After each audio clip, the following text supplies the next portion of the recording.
This conference will now be recorded. So, welcome to you all for on this talk, this webinar on uncertainty. And if you have joined any of our previous webinars, it follows on quite nicely from the one by Stefano Canessa on expert elicitation. And I think that this is a topic that is very pertinent to us in conservation, as it is in almost every other sector. And the question is, how do we respond to it? We can't get rid of it, but how do we respond to it most effectively? And John, with his experience in a range of reintroduction projects, working with ZSL, I'm doing your introduction for you, John, I shouldn't be doing that. And also doing a lot of work with a number of the specialist groups, in particular reintroduction specialist group, is well placed to talk about this.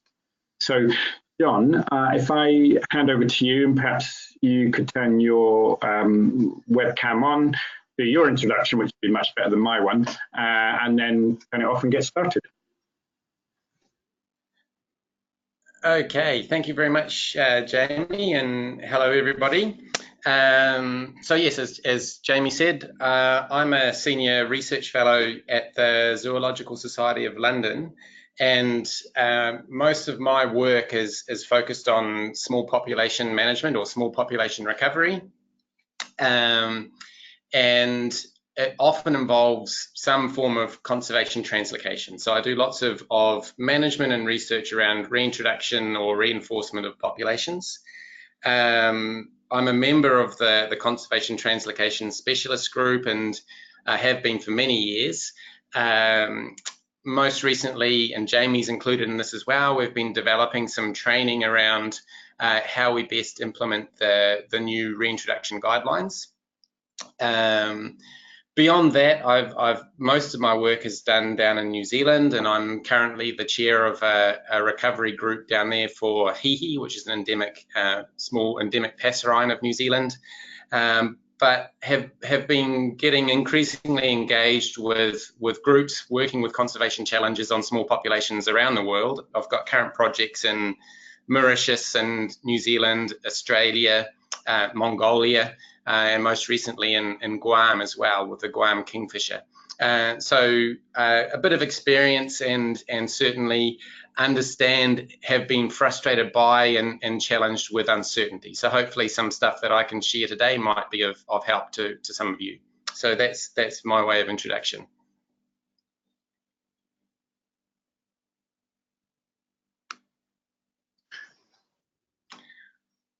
Okay, so to move on from that, I've just turned off the video so that we can all see my screen. If I can just maximize the PowerPoint. Right. So what I'd like to go through over the next 45 minutes or so is this issue around uncertainty and the challenges that it presents us, and how and what forms it can take, and how we can best try and confront this uncertainty, certainly not hide from it, and still make the best possible conservation decisions. I think, straight up, one of the worst things we can do is avoid the idea that it's there and pretend it's not.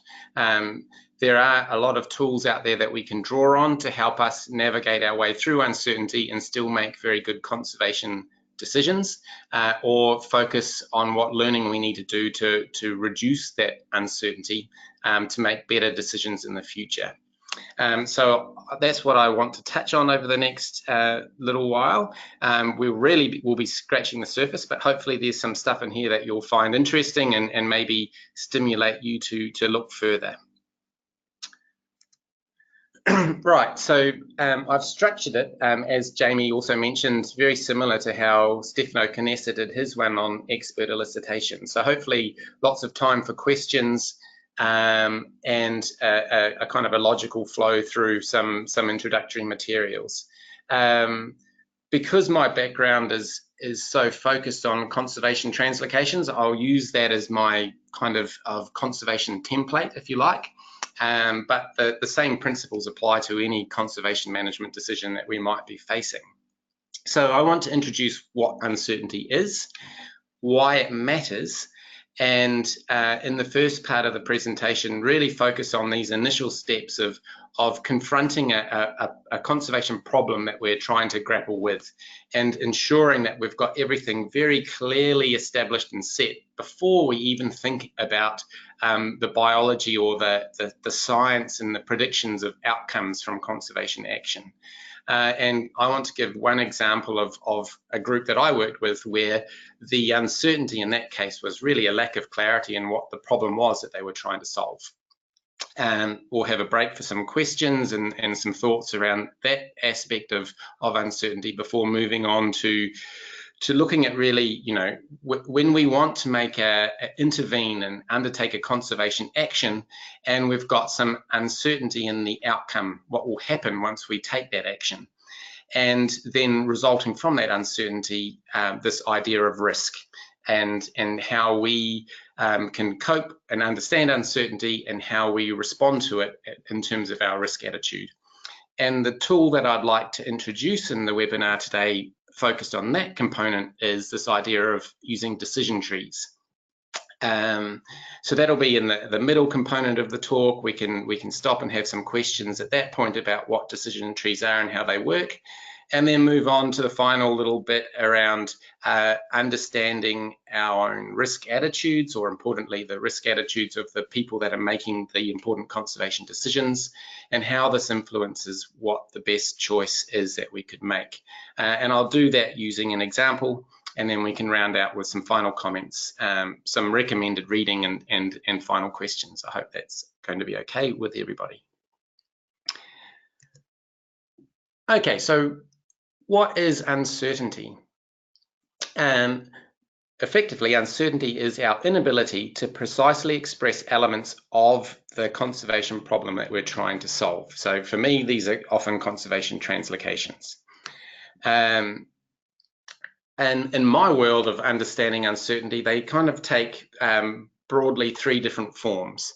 The first is this idea of linguistic uncertainty. And really this is the qualitative setup phase, if you like, of what it is that we're trying to solve. What is the problem we're faced with, and what are the options we've got to do to try and solve it? And often they are very vaguely described, and there can be a lot of ambiguity in the wording that we use. And this is particularly the case if we're working in groups to try and solve conservation problems. And so what often happens in that case is that the groups will have very different ideas in their head about what the problem is or what they're trying to achieve.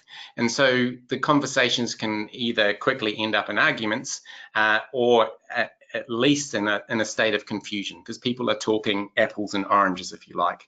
So as a first step, we need to make sure that we're really clear on what the problem is and what we're trying to achieve. So really clarifying the objectives behind at the conservation challenge that we're trying to resolve. And the first part of the presentation, I'll focus in on an example on that and why I think it's critically important. And certainly, I think if you're ever involved with conservation problems, or somebody's asked you to become involved with a group that's struggling to try and come up with a plan to recover a population or a species, I would strongly recommend that you immediately stop that group and go right back to these beginning elements and just make sure that that is very clear and that everybody's agreed what it is that they're trying to do. As soon as you scratch that surface, more often than not, you'll find that it's quite confused. Anyway, so moving on, I need to get my screen working again. Yeah, the second kind of group of uncertainty that is really important is this idea of epistemic uncertainty. And this is really an important and interesting set of uncertainties. We can reduce them through learning or through better science, if you like, for want of a better word. So there are these things such as measurement error, the uncertainties in the models that we've got for projecting the outcome of different actions.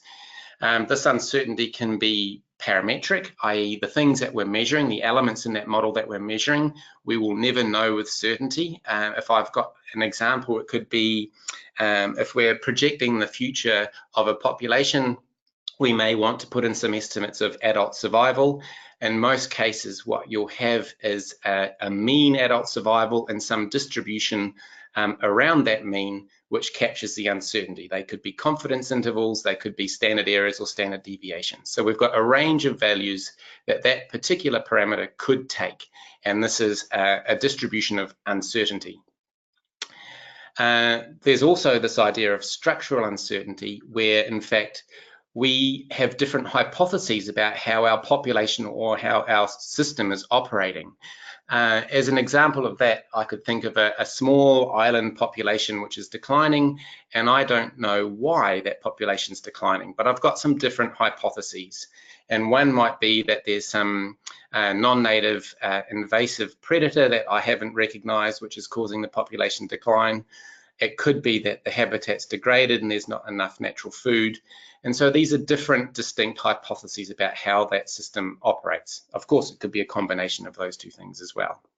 So we've got these uncertainties that we need to cope with when we're trying to make a decision about the best thing to do to remedy the problem.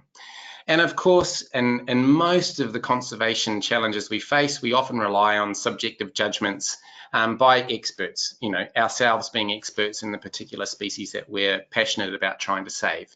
And we recognize that we don't know for certainty the outcome of some of the suggestions that we're making. So we need to recognize that uncertainty. The last type or area of uncertainty that I recognize when I'm confronted with conservation problems is this idea of aleatory uncertainty. I'm not going to go too much more into this space. It is irreducible uncertainty. It's certainly important, and we should account for it in any projections that we're trying to make. I think most people will have heard or come across these types of terms before: environmental stochasticity, demographic stochasticity, those types of things. And I think in whatever method that you use to project the future, given undertaking some conservation action, you will want to try and account for some of these things. And there are standard methods for doing so. Right, so why does all this uncertainty matter? Well, uncertainty is a lack of information, or as I've mentioned, a clarity of the information that we need, which keeps us from being able to predict the outcomes of the decisions we want to make. So we cannot therefore easily determine the best action that we could take to solve a conservation problem. And this is frustrating, right? We all end up dealing with this. We can't escape it. So at least in my experience of working with different groups of people, it can actually be both a lack of clarity in what the problem is and what they're trying to achieve, and the uncertainty in the predicted outcomes, which makes these decisions hard to make. And so hopefully I'll get to cover a little bit of both of these over this webinar. All right, so here's an example. This is an example that we recently confronted, which kind of highlights this area of a lack of clarity, which frustrates decision making. And this is from a group that we were working with in New Zealand, who were trying to develop a translocation plan for an endemic critically endangered species, the short-tailed bat. And this is a really interesting case study. There have been previous attempts to translocate this species. Back in 2006 was the last time this was attempted. That translocation failed, and it failed quite disastrously because of an emergent, highly infectious disease which occurred at the destination site. And those bats got very sick. Many of them died, and many disappeared, with the concern that those bats might have gone back home and carried whatever this pathogen was. And so the group kind of got stuck at that point. They recognized that there was this need to develop a translocation strategy for the bats, but the risk associated with this disease meant that they were unable to move forward. And so almost a decade later, we joined in the conversation and started working with a quite a large team of 15 or 20 different stakeholders that were interested in developing a conservation translocation strategy. And what we found quite quickly was that the group was unknowingly mixed in what its core objectives were. So some people were really focused. You can see on the map on the right hand side of the screen there that there are 3 different subspecies of this bat. The northern subspecies is actually the most at risk of extinction. Despite showing 2 populations extant on that map, now really there is only 1 on Little Barrier Island. And so some members of the group were really anchored and focused on translocating that subspecies, that population, to try and secure its future. However, others were really nervous about doing that because if disease occurred and those bats went home, it would cause a subspecies extinction. And so they were much more interested and focused on developing the technique. Remember, conservation translocations of small bats have never successfully been done anywhere in the world to date. So they wanted to use potentially the central subspecies, which had a much more robust population, to get the method working before then applying it up north. And so there was this people were stuck, and they were stuck because of a fear of risk, which we'll get to more shortly. And they were also talking a little bit cross purposes because they had very different objectives. And so we spent a lot of time in the first workshop just trying to understand what those objectives were and getting discussion around the exact framing of this problem before we could move forward. And by doing that, we actually broke down that deadlock, and we've developed a translocation plan, which everybody has now agreed to. So it just showed the importance of making sure that everybody is on the same page right at the start before going any further and thinking much more about data and uncertainty and parameters, all that type of thing. So that just really shows again that we need to make sure that we're clear, and that removes one frustration out of decisions quite quickly. So we can do that by specifying our management objectives very clearly and very early on. And just I want to make a couple of notes about what I mean by objectives, because I know that the language can be different in different scenarios. So by objectives, I mean what our values are. And so these are these concise statements of the things that matter to us. So the thing that matters, and usually a verb which indicates the desired direction of change. These objectives are very context specific, so they're really defined, relevant to the conservation translocation that we might be doing, or whatever conservation problem that you're being confronted with or challenged with. And I think the important thing here is to recognize straight away that choices that we make in conservation or conservation translocations cannot be value neutral. We really need to be explicit and get those out on the table right at the start before we can start thinking about what the best thing to do is. The best thing to do is only relevant to these objectives. So here's a chance, if you'd like, for a first set of questions. In terms of practical tips, what I would suggest that to anybody that's working with their own challenge or helping others is ask these types of questions. You know, is your conservation problem really clearly structured and defined?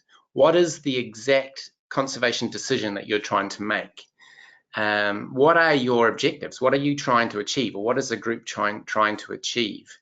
And in this space, I think a couple of key things or tricks that you can do to help is just to keep asking why. Why is it important?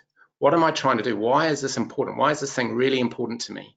And as soon as you get, or when you eventually get down to just because I really think it is, then you're starting to hit on those fundamentally important or core management objectives. And it's those that we need to have really explicit so that we can then move forward and make the best decision possible.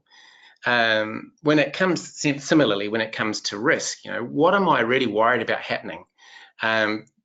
What is it that I'm scared could happen? That will start identifying what these fundamental objectives are as well. Okay, so I guess now is a good time if anybody wants to ask questions around this more qualitative side of the setup and uncertainty before we move on to these uncertain outcomes. Thanks, John. So if you have got a question, if you want to write it or comment, if you want to write it in the chat box, and I can see that and then can ask John. What's fascinating and about what you said so far is this circling or this focusing on the point of clarity around what we're actually talking about. And so much, definitely from my experience, so much of so many of the sort of root causes of issues that we face in conservation are because of a lack of clarity over what we're really talking about, in particular what we really care about. And there are a lot of assumptions made. You go into a meeting and you just kind of, everyone assumes, even at a very simple meeting, why we're here. And often people go out, some people go out frustrated, others people go out very delighted. And they both went to the same meeting, but they went in with different views on what they were going to get out of it. So this need for clarity around why we're getting together and what we're trying to achieve is a fundamental point, which I think a lot of the facilitation that you're talking about there really speaks to those asking of fundamental questions to get to the foundations. There are no questions coming out so far, so I think carry on, John. Okay, no problems. So now let's move into a different side of things. So we're now in a space where we're faced with this uncertainty, and how are we going to act? And there are a limited number of things that we can do. In fact, I've broken them down into 3 different options that we have available to us. The first is that we make our decision anyway. And that's where we're going to focus on a lot of the rest of this webinar. And I'm going to introduce just one of many different types of tools that we can use. And these are decision trees. They can help us make a decision under current levels of uncertainty. The other things that we can do, of course, are to decide to conduct more research. So to try and reduce that uncertainty. So we're going to learn some more and then make our decision later. And there's some important tools here which I will not be going into today, but I have put in some references if you're interested in, is this idea of the value of that learning. And so we've got to be very careful how we balance this approach. I think it's often a knee-jerk reaction or a very common thing to occur that we don't know enough, so let's learn more and then act later. This is fine, except we've got to be careful that our learning will improve our ability to make a decision. So not all uncertainty is important to resolve to make a better conservation choice. And it shouldn't be a default, because we may actually spend too much time learning and then have a conservation failure. And so we need to be very, very careful how we approach deciding to learn versus acting. The final thing we can do, of course, is a mix of both. So we can actually do some conservation and we can learn at the same time. And this is a very powerful approach to very quickly hone in on what's actually happening in our system and how successful our management is at recovering it. And this is a space that we get into adaptive management.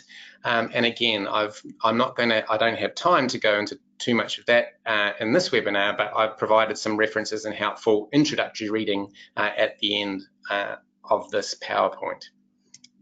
So today we're going to focus on making decisions anyway in the face of uncertainty, and doing so using these very helpful tools called decision trees. And so this also kind of brings in this relationship between uncertainty and how that leads to our response to it, our feeling towards that uncertainty, which is risk. So if we think of conservation translocations, the outcomes of these conservation translocations are likely to be uncertain. So we're often making decisions in the face of this uncertainty. We're making a call anyway. And I think this is very common in all sorts of conservation problems that we face. As I've just mentioned in the previous slide, in many cases, people will delay making a decision because of a fear of risk. And often they delay it by saying, we need to learn more before we can act. So it's all kind of focusing around and circling around this idea of risk. So risk is therefore the result of uncertainty. And I hope that everybody will agree with that, and then we can move on to how we deal with it and make some conservation decisions. So if we're helping groups of people, or we're trying to understand our own choices, then there's two challenges that we have. The first is to describe the uncertainty. And I've said it in this way, by describing the uncertainty and the outcomes of the conservation actions we have on the table that we're going to choose between. So we want to define what our possible actions are, and then articulate the uncertainty and outcome for each of them before we compare and choose what the best thing to do is. Once we've described that uncertainty, then we can look at it and understand our risk attitude, or the risk tolerance of the decision maker, because that also will influence what the best thing to do is. And so I'll go through both of these over the coming slides, using decision trees as a help to describe it. So if we look at uncertainty and risk, this again, just sorry to reiterate once more, this idea of a possible negative impact on something, and it's something that we really want to avoid, which is something that's really important to us. It's our value. Again, it's an objective. It sounds like our objective. So it links directly to the first part of the webinar, and I hope that people can see how these things are important to package together. And you'll see it again and again through the decision trees that I show.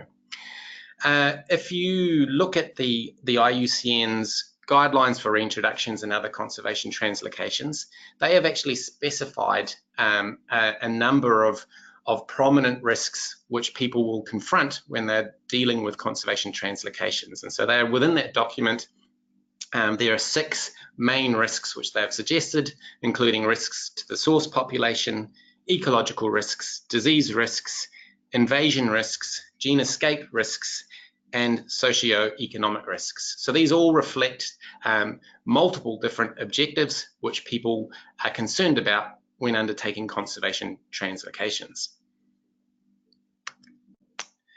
As an example of one species that I work with, this is the hihi from New Zealand. Here is a representation of the management objectives that the hihi recovery group is working towards trying to achieve. And so those are those fundamental objectives in the grey box in the centre. And there are a whole bunch of other objectives which are important in so much as helping us achieve those more fundamentally important things. If you focus on that red box, which is the disease risk, and us wanting to minimize disease risk, is a means objective to growing more hihi. So we have a means, it's minimize the disease risk, and it's helping us maximize the number of hihi, our fundamental objective. Potential actions that we could take could be to use quarantine or no quarantine in any translocation that we do. Now, when we enact one of these actions, we've got some uncertainties in the outcome. If we do quarantine, is it going to be effective? We've got some uncertainty there. And we actually have to trade that off against some other things which are also important in terms of how much does it cost and how much stress is there on the animals by putting them through this quarantine process. So we've got lots of uncertainty that we have to try and navigate and make the best possible decision. So one way that we can represent this is using decision trees, and decision trees are great because they help us describe the uncertainty in our conservation problem. In fact, they help us describe the entire conservation problem. So they help us make decisions under uncertainty. In this very generic example here, you can see our choices. What release site are we going to choose? We've got 2 possible sites that we're going to select between, and we've got some uncertain outcome. Will they successfully establish or not? And we can use these decision trees then to help us choose which would be the best site once we've characterized the known information we have, the uncertainty. So the best way probably to show this is by way of an example. This is another hypothetical example, and and I'll walk people through it nice and slowly so we can see it. I'm just going to need to move the GoToMeeting out of the way of my screen. So we represent decision trees by a series of nodes and arrows which join them. And just so people understand, and when you look at them in published literature or in textbooks or anything else, there's usually a standard format that they follow. And so I hope that everybody can see the cursor on your screens, but the square box with translocate question mark, the squares usually denote choices. So these are the actions that we can take. The circles, in this case outbreeding with a question mark, denotes an uncertainty. And then the hexagon is the outcome. And then they're all joined by arrows. And so each branch of a decision tree reflects a different action. So we can translocate yes, or we choose no. So they clearly defined two different actions that we can take to solve our conservation problem. In this context, what we have is a problem. Our objective in this case is to maximize the persistence of a species. So we're reflecting back to our fundamentally important objective. Our actions are to reinforce that single remnant population or not. So that's the yes or the no. And our risk with this action is this idea that if we reinforce this extant population, we may cause outbreeding to occur, which will actually do more harm than good. So if you can think of a hypothetical where we've got one remnant population left of a species, and conservation managers are considering reinforcing it with a closely related subspecies from elsewhere.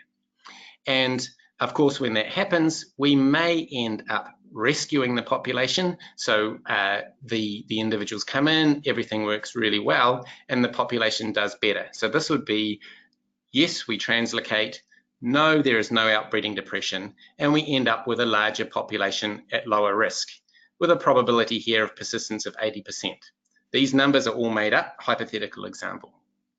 If we don't do a translocation, we just stay in the current state, and the probability of persistence in that case could be 60%. So we would do better with a reinforcement. However, there's uncertainty.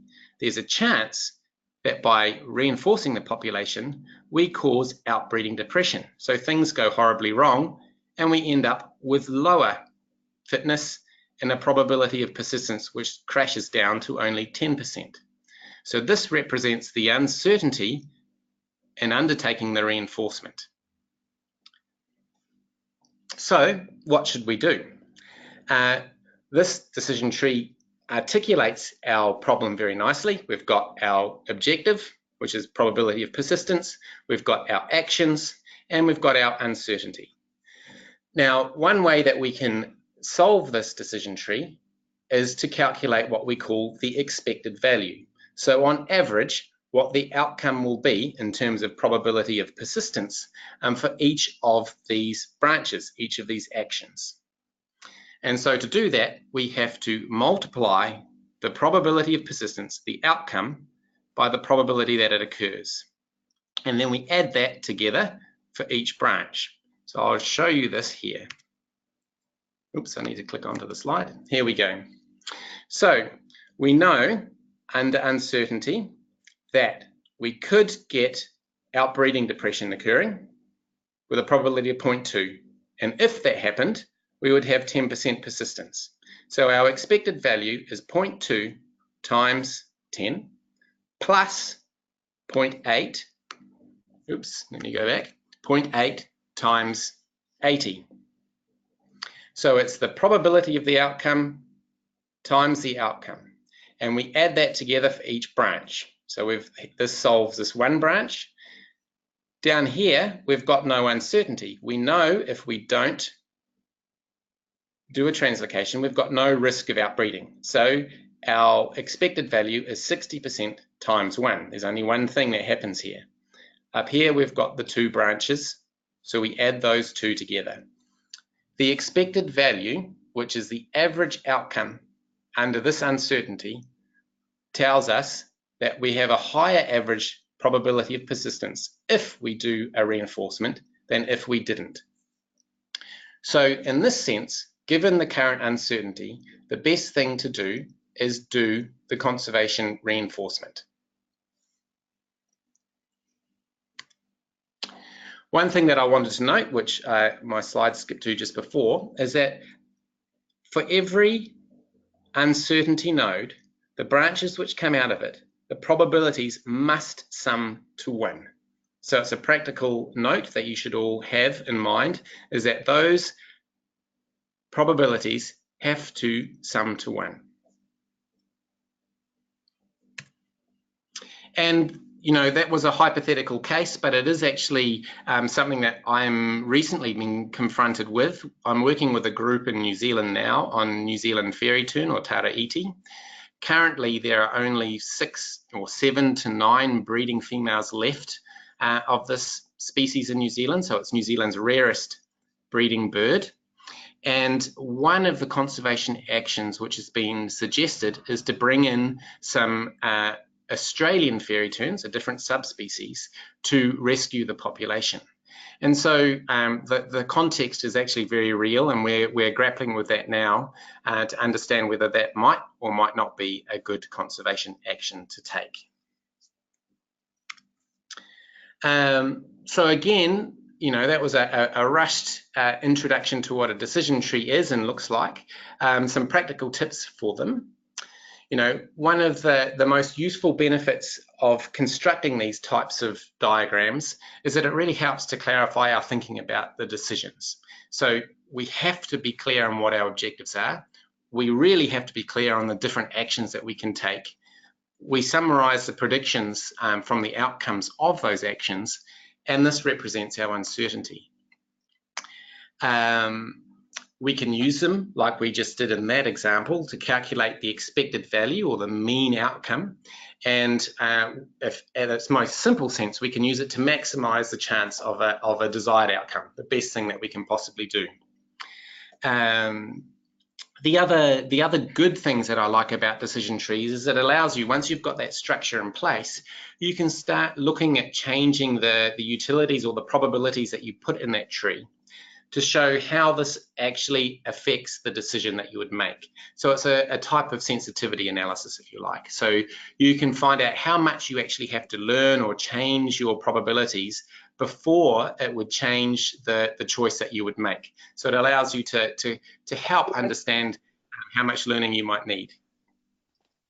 Yeah, so before we move on, is there any question then around the introduction to decision trees before we help use them to look at risk attitude? So again, if you do have any questions, please write them into the chat box, and then we'll ask them of John. John, one question I had for you is, for every tool, there's kind of a plus and a minus to it. You know, so what are some of the downsides, would you say, of decision trees?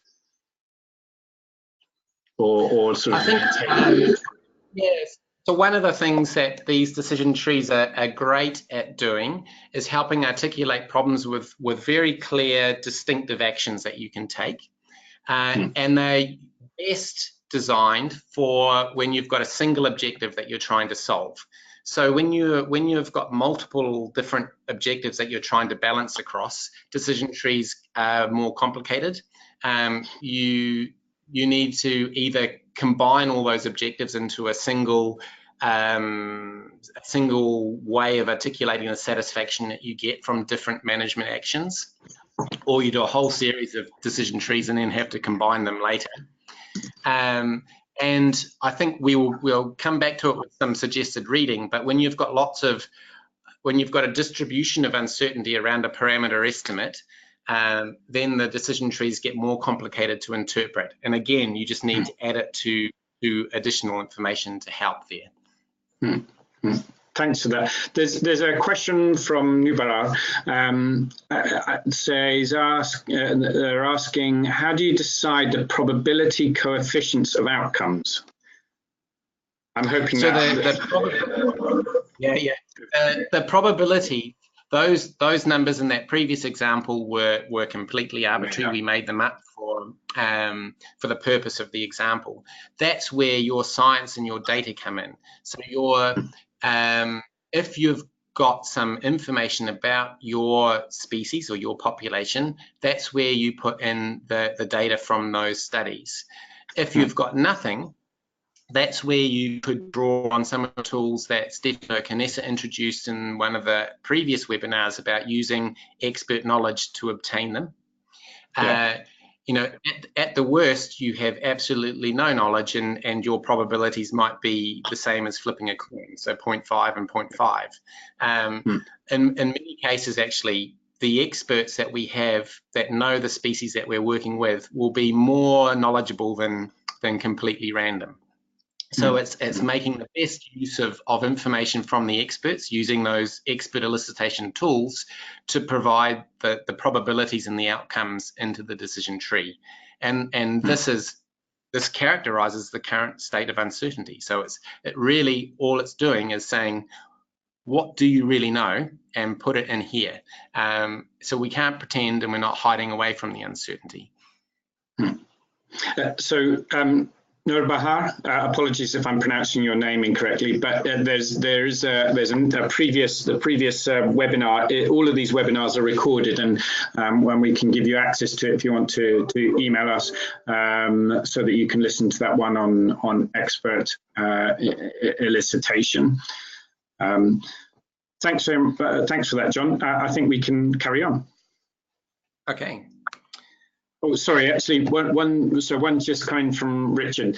One of the main risks, not sometimes, that decision makers are frightened of acting in case something goes wrong and they get blamed. So this is this issue of risk. In some cases, doing nothing may be seen as a safe, less risky option, not recognizing that doing nothing is a decision and maybe a bad one.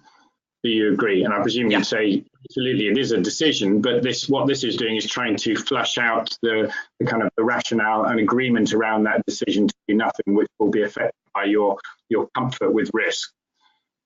Exactly. So we'll get into that right now. I agree completely, and we should treat doing nothing as an explicit action. So that can be compared to the predicted outcomes from doing some conservation action. So if we can put that into our tree, the inaction approach, if you like, and so it's very explicitly stated with its current uncertainty. And so I agree, it's a very common stance actually, this fear to act. It's something that came through with the bat example previously, and we'll get into it again now with this idea that once we've articulated the uncertainty, then how do we feel about it, and how do the decision makers feel about it, and what does that mean that they're going to do?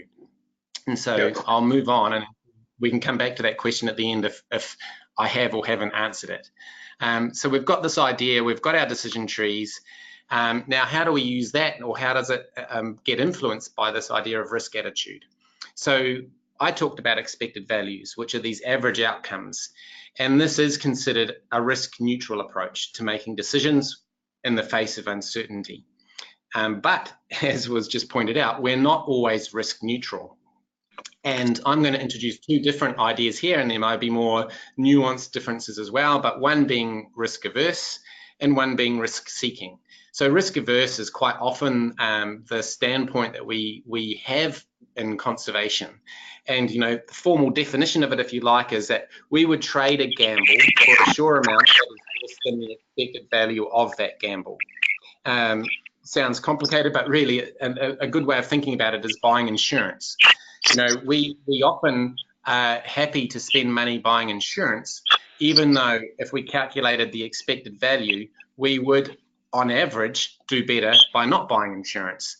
However, because things don't often go bad. However, we're much more comfortable buying insurance so that if something does happen, then we're covered. On average, nothing bad's going to happen, but we're willing to pay, and we pay because we're risk averse. The opposite being risk seeking. And in this case, the formal definition, if you like, is that we would trade a sure amount for a gamble that has a smaller expected value, but a chance of a larger payout. And you can think of this in terms of buying lottery tickets.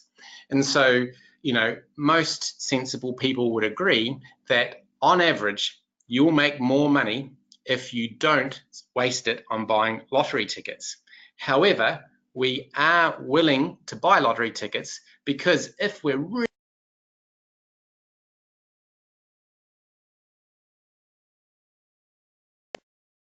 John, we just lost you just at that key point.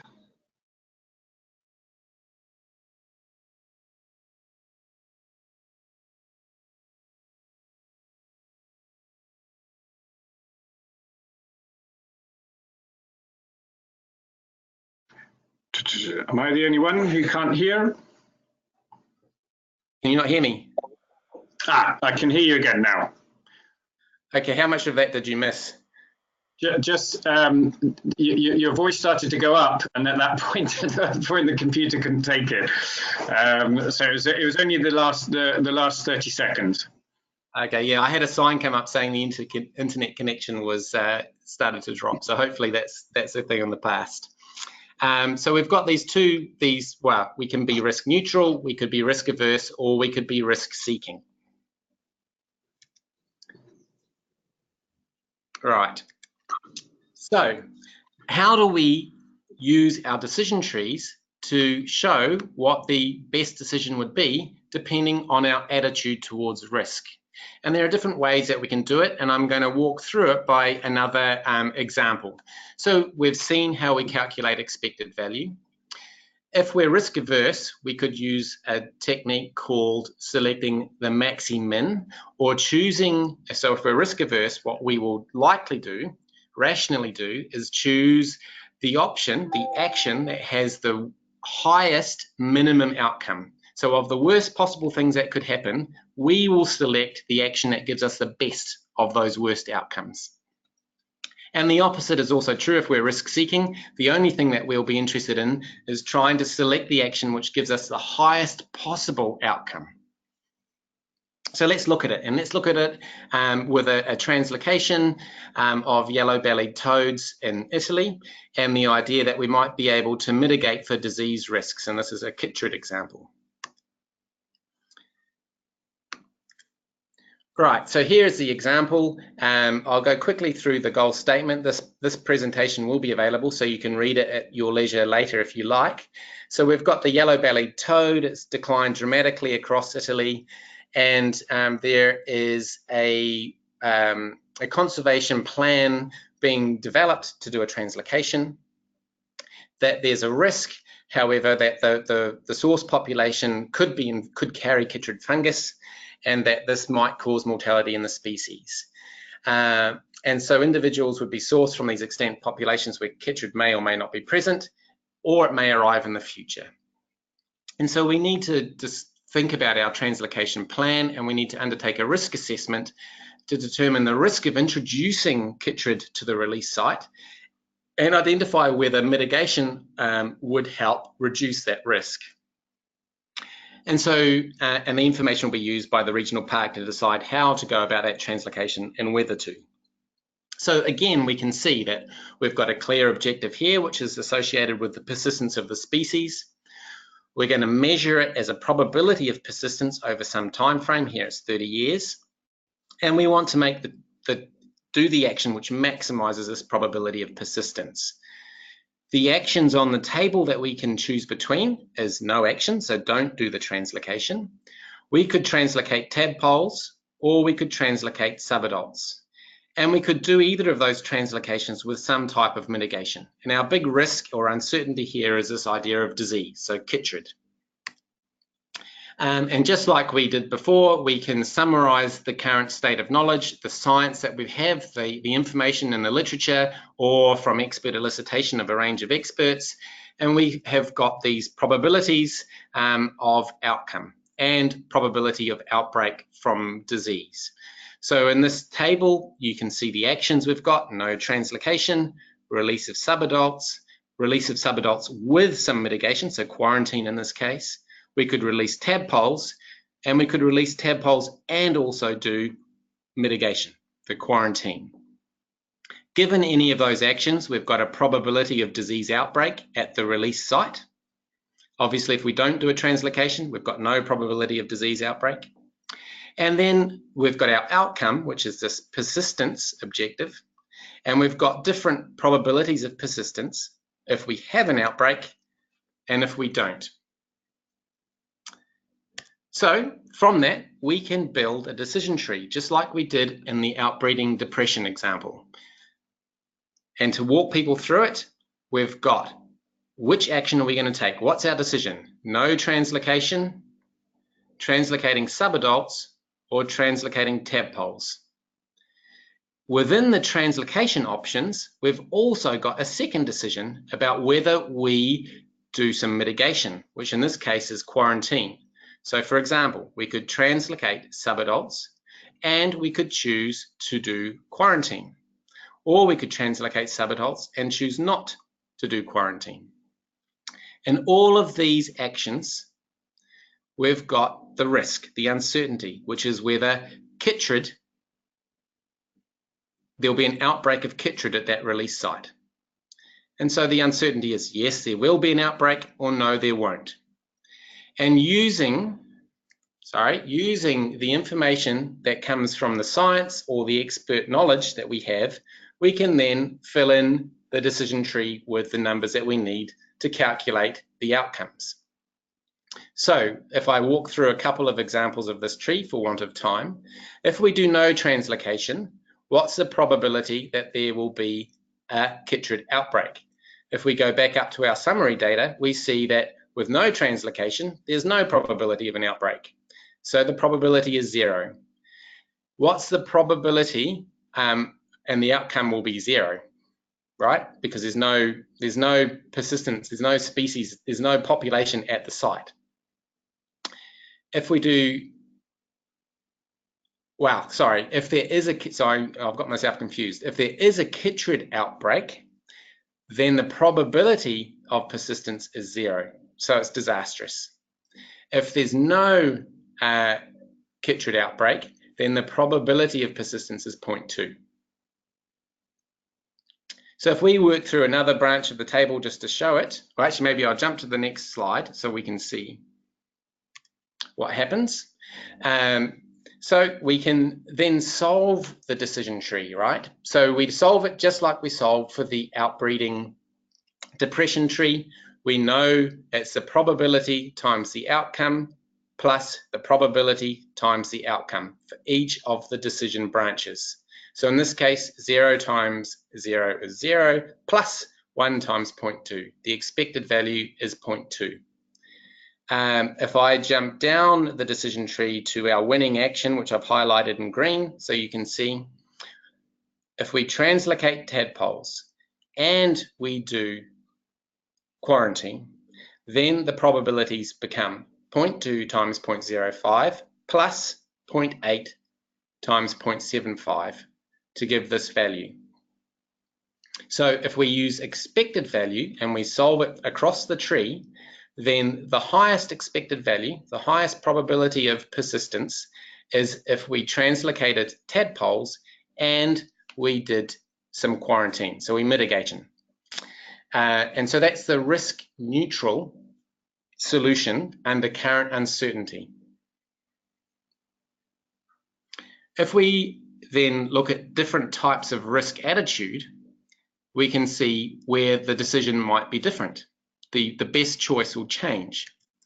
So if we're risk averse, so we use this idea of maxi-min, what we're going to do is we're going to look through the outcomes of the tree and we're going to look at the worst possible outcome in each branch. 0 here, 0.3, 0.3, 0.05, and 0.1. If we're risk averse, we're focusing our attention on avoiding the bad side of the outcomes. And so we will choose the best of those bad options. In this case, the best of the bad options is 0.3. So if I'm risk averse, the best thing that I could do would be to translocate subadults. And it actually doesn't matter too much whether I do the mitigation or not. Then the final would be, what if I'm a risk seeking? The only thing I cared about is maximizing my outcome, and I don't care about the uncertainty. Well, here it changes again. If we look through the possible outcomes, we can see that the best outcome that could ever happen is this 0.8.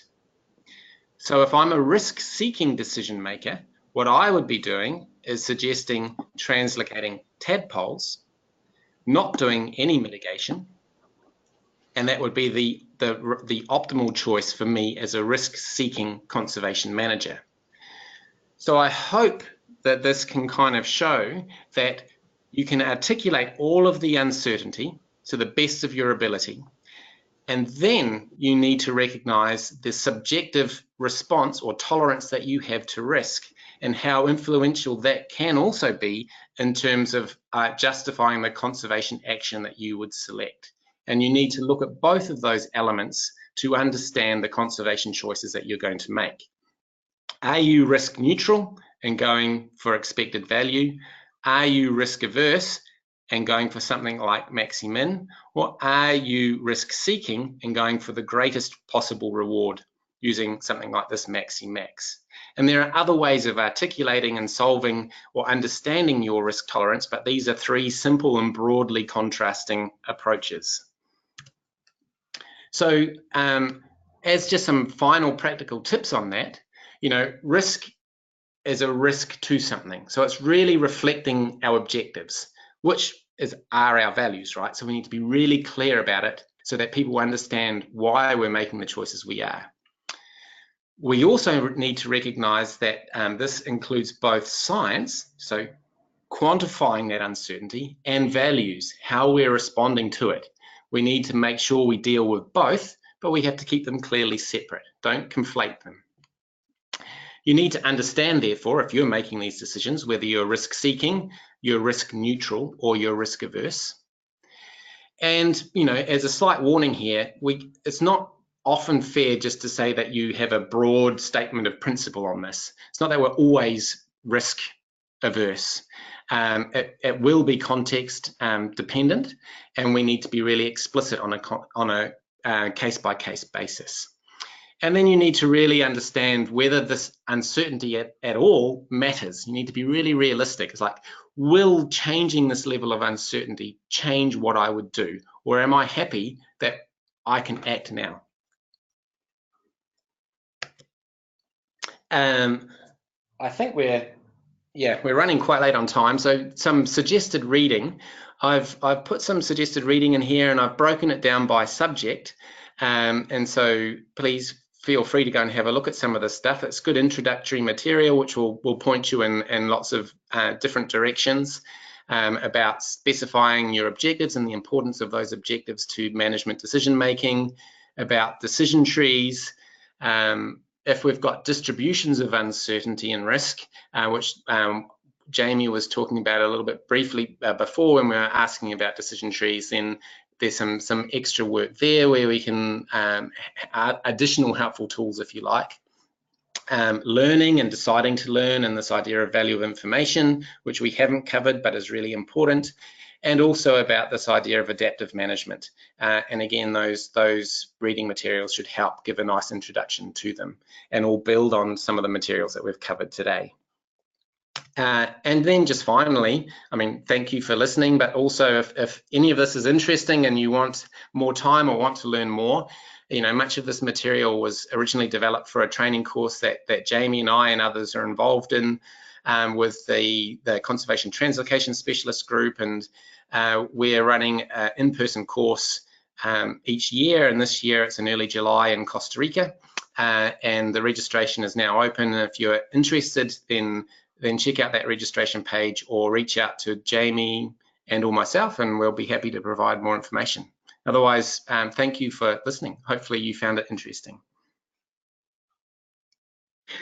Thank you very much indeed, John. Are there any questions that people have got? Again, if you want to, I know we're on the hour, so it's probably time for 1 to 2 questions. If you want to write any in the chat box, or if you want to turn your microphone on, then we can take your questions. I mean, just whilst I give you a chance to think about that, what I really like about this this sort of the numerical approach, which my personal feeling is I kind of get a bit I'm not uncomfortable with, but it's just not how my brain works. However, what it does do is force, coming back to the central point, it forces some of the implicit processes that are going on in individuals' heads out into the open, and whether it's about risk, whether it's about uncertainty, or confidence around different sorts of actions. These are all critical bits of information to get out. And I know, from a CPSG perspective, a lot of those conversations will circle around the use of PVA tools, and so questions will be asked to sort of dig down as to what you really care about here, and what does viable mean to you, which may take into account certain elements of your tolerance of risk and uncertainty built in as well. And I think this provides additional really useful tools to help. I'm going to just quickly go through lots of people saying thank you very much. Just checking resources dealing with risk and uncertainty in many scenarios. Okay, so it sounds like you're getting a silent applause, John, but there aren't any additional questions to be asked. We'd be interested in sort of making people aware about this, the course that's coming up. So if you would be happy to have for us to sort of send you information about it and send it around to your contacts, then please can you let us know, and then I'll send you the information. But do go and have a look at this particular course, and there are also other CPSG courses that are available, which you can get on the website. If you go to the website, and I put a note in the chat room, there's also the information on where the webinars are, and there's another one coming up, the pre-recorded ones, and there's another one coming up next month, which will be looking at the process of moving from planning to action, and some of the experiences of taking plans and what we've learned from the planning process to inform actions, and then how that is then fed back into future planning. And that will be looking at iguanas, so another group of species, moving on from birds. John, thank you very much indeed. So this will be recorded, and this will go onto the website too for anybody, and please do draw others' attention to it. And have a very good day or end of the day, depending on where you are in the world. Thank you very much.